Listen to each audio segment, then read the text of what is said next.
So you've been told to get orthotics for your plantar fasciitis. Maybe your doctor even recommended them. Maybe you've spent $400 or more on custom insoles that haven't really helped. Maybe you have an entire drawer full of insoles that haven't done a darn thing. So here's the question we need to answer. Do orthotics actually fix that plantar fasciitis, or are they just an expensive way to feel like you're actually doing something? See, here's the thing. When we look at the actual evidence, it gets complicated really fast. Hi, I'm Dr. Saller. I'm a board-certified orthopedic foot and ankle surgeon, and today I'm going to give you my honest take on orthotics as a treatment option for plantar fasciitis. And I'm going to back this up with some important research that you need to know about. Stick with me, because what I'm going to tell you may completely change the way you think about orthotics and your heel pain. So before we talk about a solution, let's make sure we understand the problem. Plantar fasciitis is irritation of the plantar fascia. That's that thick band of connective tissue that runs along the bottom of your foot from your heel to your toes. Now here's something most people don't know. The name is actually a misnomer.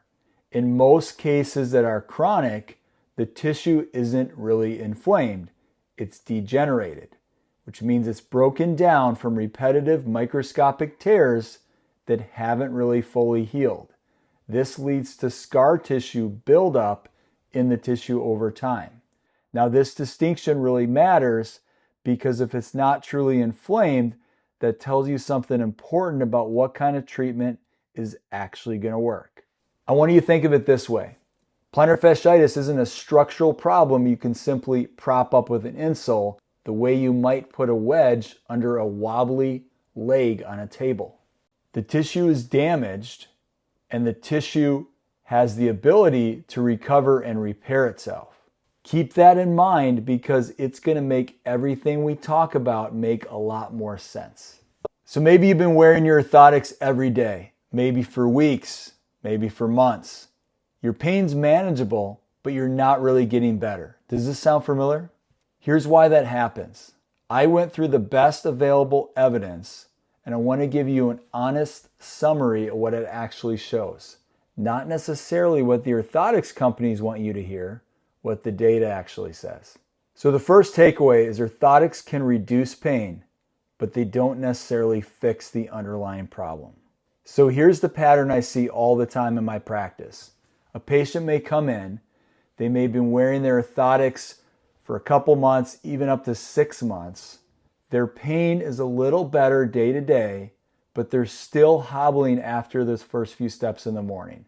They haven't gotten worse, but they haven't really gotten better either. Now the research explains exactly why. There's some great studies that show that orthotics produce real reductions in pain.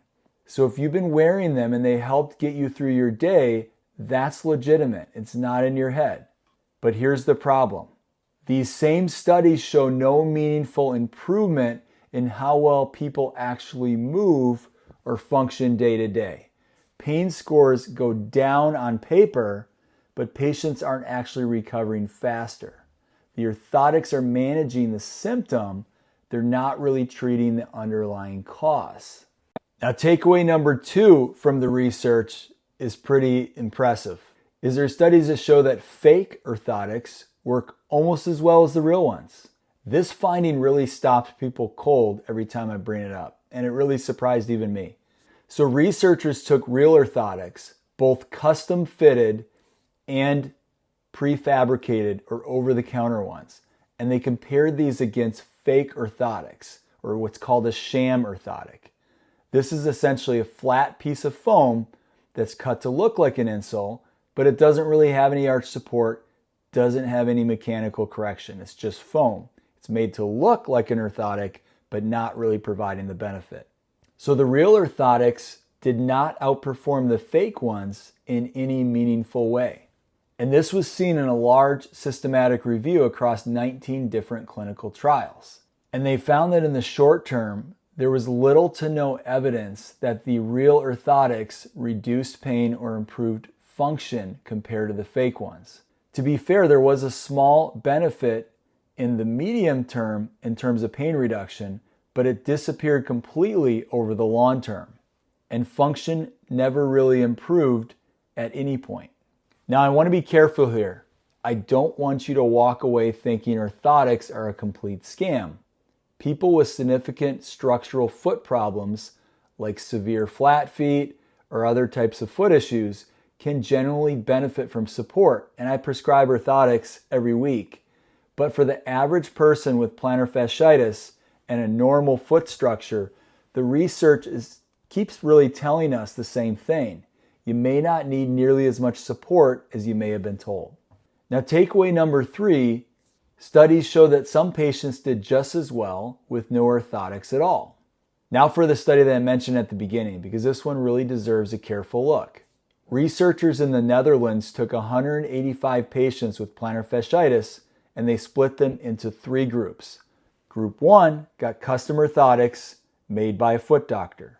Group 2 got fake orthotics or sham orthotics, and the third group got no orthotics at all, just some basic, fairly general advice on footwear and a simple exercise program from the regular primary care doctor. After 12 weeks, all 3 groups were doing the same. The expensive orthotic group did not outperform the group with the sham orthotics or the fake ones. And the patients that got nothing but some general advice and some good exercises from their primary care doc did just as well as the ones that paid for the custom insoles. Now, I want to be precise here because this study can be misread. It doesn't prove that orthotics made things worse. What it shows is that for the average patient, expensive custom orthotics didn't necessarily add a meaningful benefit over simpler general care with footwear tips and exercises. So this is a significant finding that's worth understanding before you spend about $400 on a custom orthotic. So here's my opinion and my clinical take.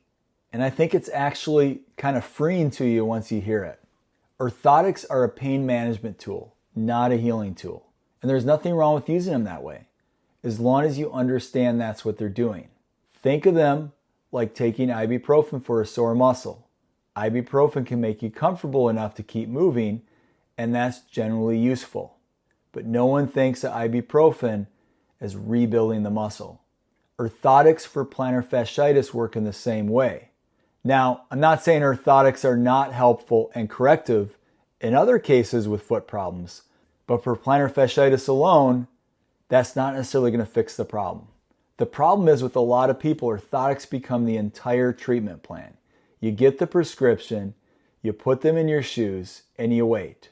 Weeks pass, months pass. Nobody necessarily revisits the plan. And the underlying drivers, the tight calf muscles, the weak foot muscles, the tissue that never gets strong enough to handle the load, never gets addressed. Now, the most recent clinical practice guidelines for plantar fasciitis, published in 2023, do recommend orthotics, but only as a component of a broader treatment program. The guidelines place their strongest recommendations on stretching, manual therapy, and resistance training.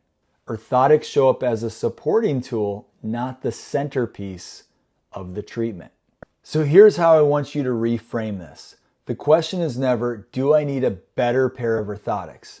The question is, are you doing the things that the evidence shows actually work? That means consistent plantar fascial stretching, especially first thing in the morning before your feet hit the floor. That means addressing that calf tightness, that poor ankle mobility, because tight calves increase that load across the plantar fascia with every step you take. And most importantly, that means strengthening those intrinsic muscles and the plantar fascia itself through a progressive loading program.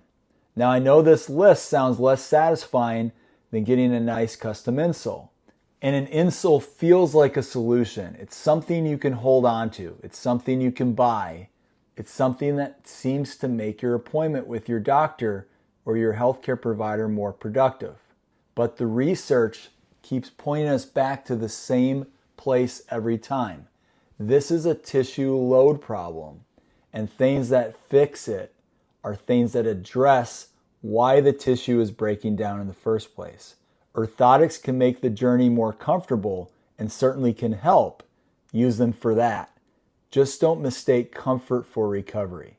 Now, I've already put together a complete video on the stretches and strengthening exercises that the evidence supports for plantar fasciitis, the same ones that I recommend to my own patients. Watch that video next, because that's where the real recovery happens. See you on the next one.